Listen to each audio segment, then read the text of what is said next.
রাজশাহীতে এনসিপি কে অবাঞ্ছিত ঘোষণা করলাম। যারা বের হতে চায় বের হন।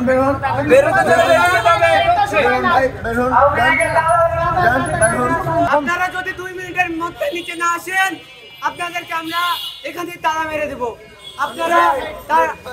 আপনাদেরকে 6 মাস ধরে আপনাদের কাছে বলা হচ্ছে, আপনাদের চিন্তা বলা হচ্ছে সরকারি দল থাকবে না। আমরা রাজশাহীতে এনসিপি কে অবাঞ্ছিত ঘোষণা করলাম।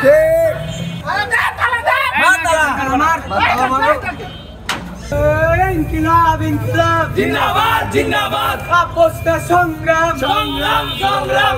আওয়ামী দালাল পুনর্বাসনকারী এনসিপি বয়কট। আওয়ামী দালাল পুনর্বাসনকারী এনসিপি আজ থেকে রাজশাহী থেকে বয়কট। আমি চাচ্ছি না যে আমাদের শহীদের রক্তের উপর দাঁড়িয়ে যে দলগুলো গঠিত হচ্ছে সেই দলগুলোর ভিতরে আওয়ামী লীগের কোনোভাবে পুনর্বাসন হবে। এর জন্য আমরা এনসিপির যেহেতু জেলার কমিটির আহ্বায়ক আওয়ামী লীগের দোষর হিসেবে আমরা দেখে আসছি, সেই অনুযায়ী আমরা এনসিপিকে আর টলারেট করতে পারছি না।